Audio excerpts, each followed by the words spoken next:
Hello, welcome. It is Bradley, Roots of Norwood. We're here today talking about sulforaphane and anthocyanins. 2 words, that's it. Found in Cruciferous, aka Brassica family, mainly. Yeah. And with that said, shout outs to Bootstrap Farmer, by the way. Hey yo, there's their logo. Bootstrap Farmer is what you want when it comes to microgreen utensils, aka trays and containers. I love the 5x5s. It's just easier for me to control 8 little 5x5s versus a whole 10x20. I don't know, makes me panic, especially if there's an issue or something not going right. So I love the 5x5s. The 5x5s. I'm distracted by the blizzard basically coming through. Good old March 5th, and we got a blizzard hitting. It's not abnormal, but it's also silly. But yeah, so you can find sulforaphane. First off, we'll touch on sulforaphane and anthocyanins. And with sulforaphane, found in the Cruciferous, aka the Brassica family, I was really unaware of the cruciferous word until recent, but I'm always learning. We're always learning. I was unaware of so much of this a year ago, and I have sponged up so much in a year that I'm excited for what else I'm going to be sponging up, because it's just all starting to connect, and it's like, okay, I get it when it comes to just green thumbs. I used to doubt myself, or even if something goes bad, just observe and learn from it. I mean, that's kind of like a stereotypical quote on life, but truly that's all it is in gardening. Like, observe what went wrong. Sure, you can get all scientific and look under a scope and do like soil testing and this and that, and I'm gonna get there, but I'm not there yet. But observation's huge, and that can tell a lot. So yeah, I don't know where I was going. ADHD over here. But this book from TrueLeafMarket, they provide it with the 12-pounder, the 12 variety pack of 1 pound sprouting and microgreen seeds. Definitely worth it. That's what I started with. Obviously, these aren't that. I've purchased way more seeds since that begun, but with this, I just wanted to touch on, so sulforaphane is the prime nutrient listed, which is the most raved about word out there. And then we have vitamin A, B complex, C, E, potassium, phosphorus, calcium, magnesium, fiber, and chlorophyll. So a lot of benefits in broccoli, whether it's sprouts or microgreens. The microgreens are certainly going to offer more chlorophyll, and that's one more thing offered in the microgreen form versus the sprouting form, and that's a whole nother thing. But I'll have a lot of sprouting and microgreen videos to come, because yeah, I'm gonna start sharing. So and this is where I guess I'm starting. So sulforaphane, it's found in the Brassica family, the cruciferous family of vegetables, but most potent in broccoli, sprouts, or microgreens. I can't break it down any further of why, other than it's just stated everywhere that it has the, then that's where it gets weird, because it's like, how do you, okay, so I've always been confused by this, and no one ever goes in deeper, and here we go. Not really. I don't think anyone's gone in deeper. So they always say, well, actually, no, it doesn't say here, but microgreens possess the highest content of sulforaphane amongst others, or when you compare it to broccoli itself, full grown. It just, like, how do you quantify, how do you proportionalize a tray, this tray? So you're saying this has more than what? Like, I mean, because beyond the florets of broccoli, the whole stalk's edible, and it actually possesses more of the medicinal properties and potentially more sulforaphane in the stalks than the florets. So it's just a weird comparison. So don't go too into me asking don't grill me too hard for saying it's the highest content of sulforaphane amongst full-grown mature broccoli or cauliflower or whatnot. It's something I don't. Yeah, you gotta. That needs scientifically proven or studied or explained.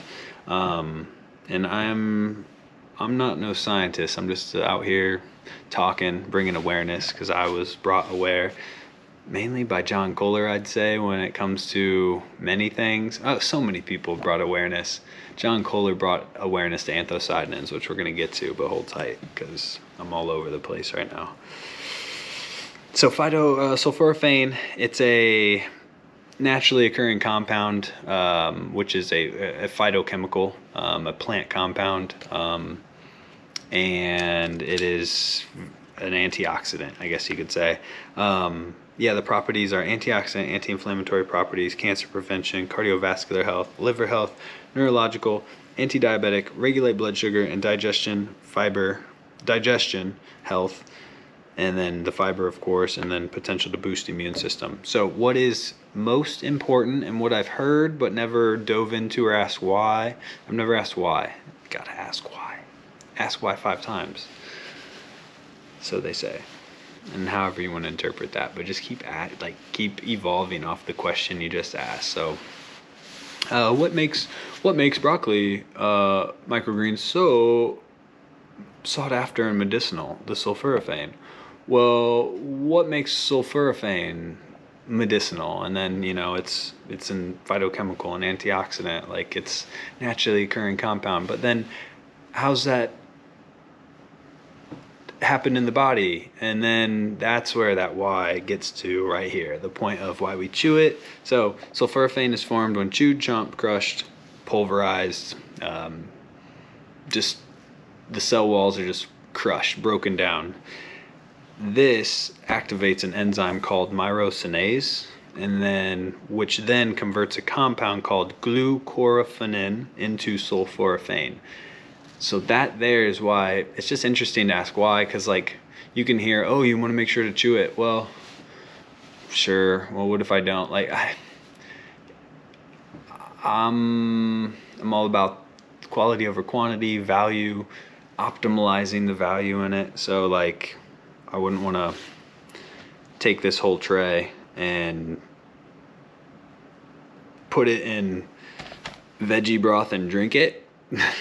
That's gross. Or I mean, maybe it's not, but I wouldn't do that. You know, you can't just consume it whole, just suck them down. That's why I chop it up for my dog, because he would just suck them down and get nothing.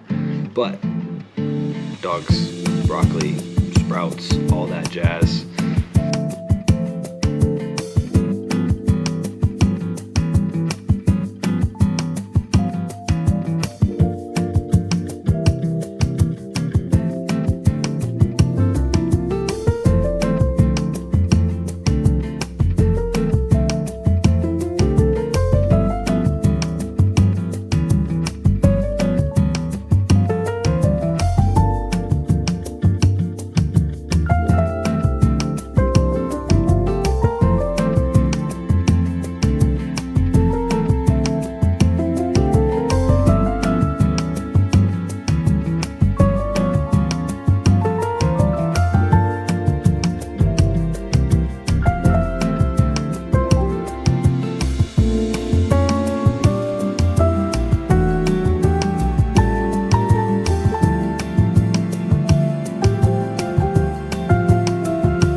So sulforaphane definitely is something you want. Enough of that though. On to up next, class. Oh my gosh, that almost spilled. That would have been terrible. Saved it.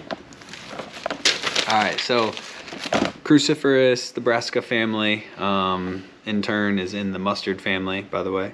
But anthocyanins, ANTHOCYANINS.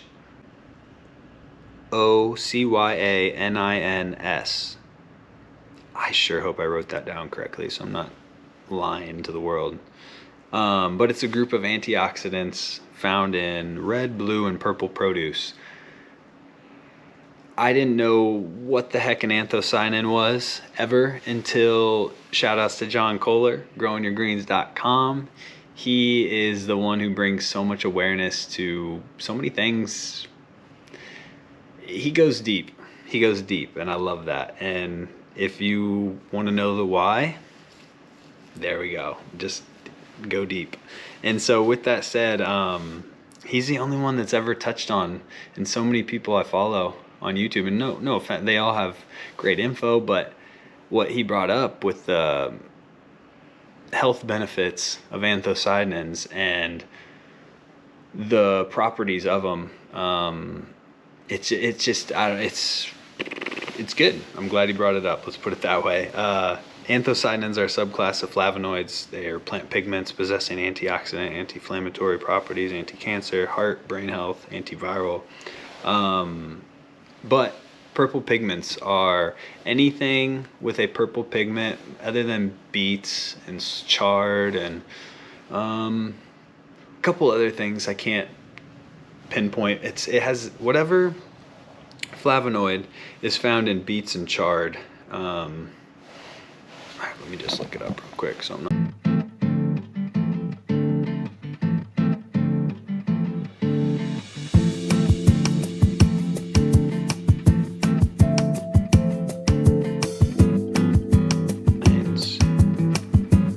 Yes, betalains, betalains,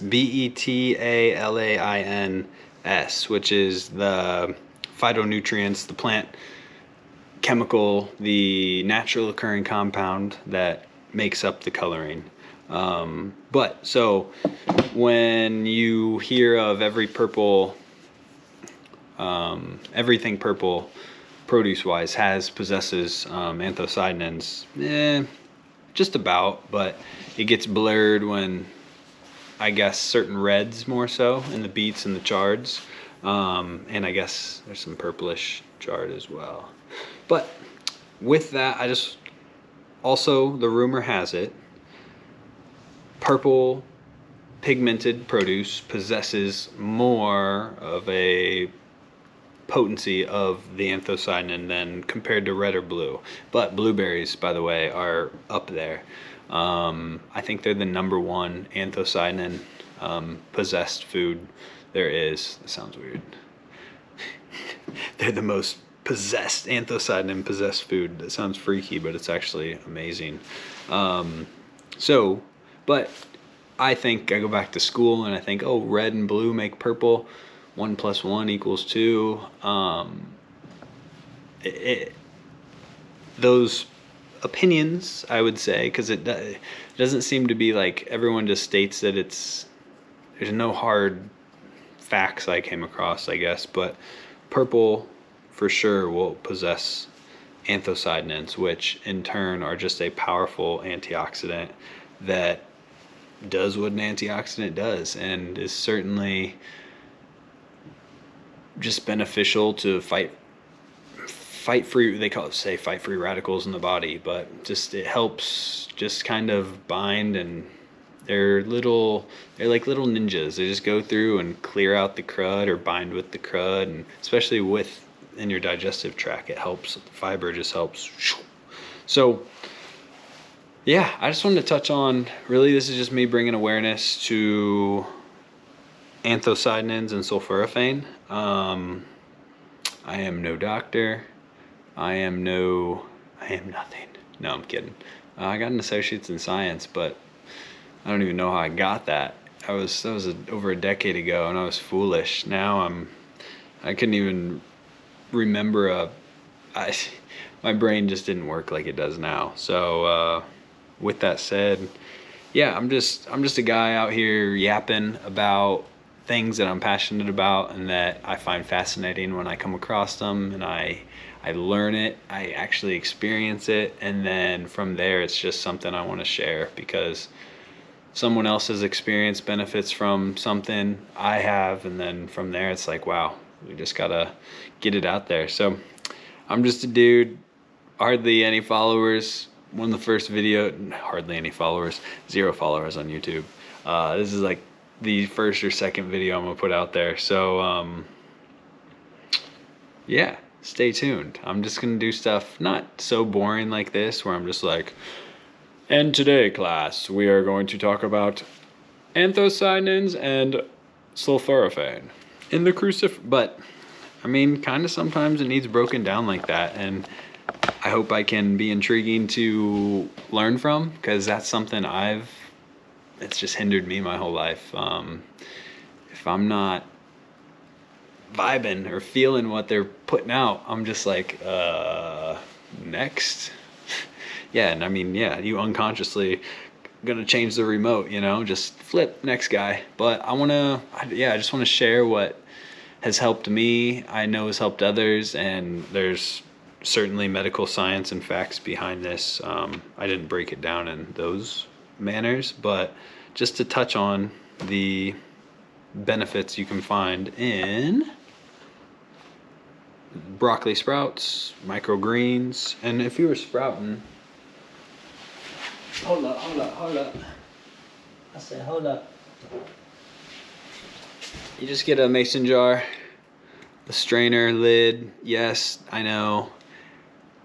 I'd turn on myself for using plastic too. But when you start, I started with cheesecloth, poking hole. Well, depends on the cheesecloth, but you start with what you got, then you move up. This was the next purchase, and now I have some, whatever the best stainless steel number is that won't rust. I forget, 316 or something. I'm gonna get lids to go on these, but just put 2 tablespoons in here of those sprouts, let them go, or make trays of these, let them go.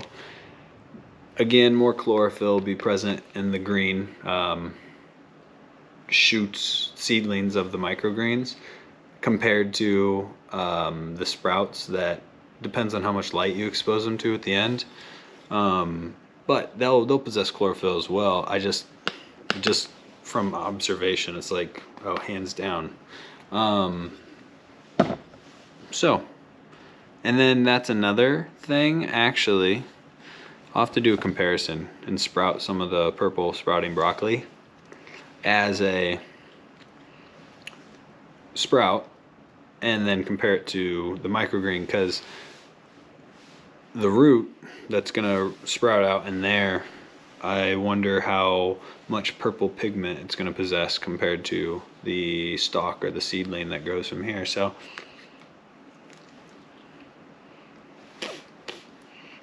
definitely just got a little media up on there, but whatever. So yeah, stay tuned. So much more to come. Just out here sprouting, microgreening, gardening, food foresting. Spring's right around the corner, minus this blizzard passing through. But yeah, so thank you. If you watched all the way till whatever, oh my Lanta, 18 minutes. I talked too long. If you made it this far, thank you. I hope you want to go get some seeds from TrueLeafMarket, and on top of that, Bootstrap Farmer trays, so you can start microgreening, or take one seed pack, buy one seed pack from the store of, it won't be enough. Never mind. There are some at Ace. I don't know if you got an Ace around you, but they sell little packets of like a more volume of seeds to sprout with. And that's another thing I'm going to touch on. Gosh, I got to start just putting them out there, because, well, a seed, I could use seeds that grew these for sprouting. I could use them to grow broccoli themselves. Oh, actually, here, let's take a little ride over. Let's ride, just a walk over to my Brassica tray here. Hello. Brassica tray, what's up? Notice what we have right there. We got 6. Well, more than 6, but all cells have germinated on the, what is that, the purple, it's the purple rab rapini, I believe. Spring rab, no, it is not purple, even though it is in a purple container. It's the spring rab rapini. And then, oh my gosh, I got some other stuff coming up. I got some kales, some cauliflowers, some Brussels, and some more broccolis in here. the main thing coming up is back there, that rab. Because again, those are going to contain, well, if it's purple, it's going to contain the anthocyanins, but those are going to contain sulforaphane, which is just, why doesn't the world consume sulforaphane all day? Yeah, there's some things that just, yeah, we need awareness of. So whether it's grown as sprouts, microgreens, or that, a broccoli seed can grow any of it, but you want to make sure, is this just marketing? I don't know. But you want to make sure that they are meant for sprouting or microgreens. Yes, the germination rate should be higher than 90%, I think it is, like technically. So the germ rate's expected to be high, but the one aspect of it is health. They are tested for contaminants and potential harmful, say a bird poos on it or something, I guess. Yeah, don't harvest your seeds under a tree where birds are chilling and pooing all day. Just if you didn't think of that. I actually used to not, but now I do, because birds will poo on, especially my one of my lovely cherry tomato trees right under overhang of a tree. They might have pooed on it a couple times, but with that said, those seeds are contained, and that's a little different. But when it comes to broccoli seeds, well, those aren't so contained, and the florets popping out or this or that. So that's what sets those seeds apart. So you'll have to pay a little bit more, but actually no. I mean, I got a pound of purple sprouting broccoli. That's one thing I remember, for like 26 bucks. Yes, it sounds crazy, but you get a milligrams, let's say 200 milligrams in a packet for $3.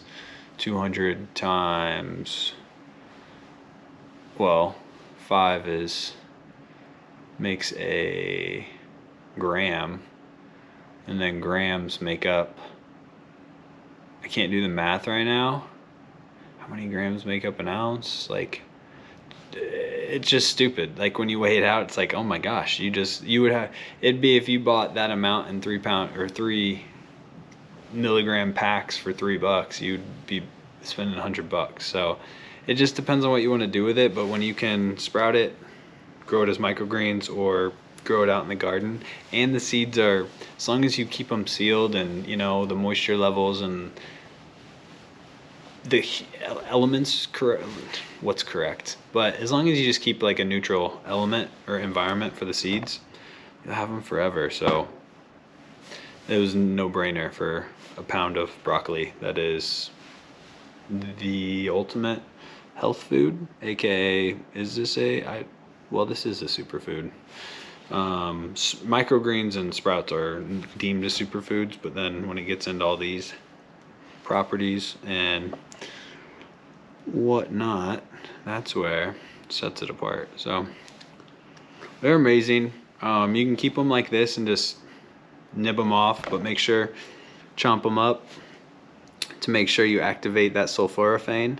That's a good way to put it. So again, people are just saying make sure you chew them, but again, it's let's circle back.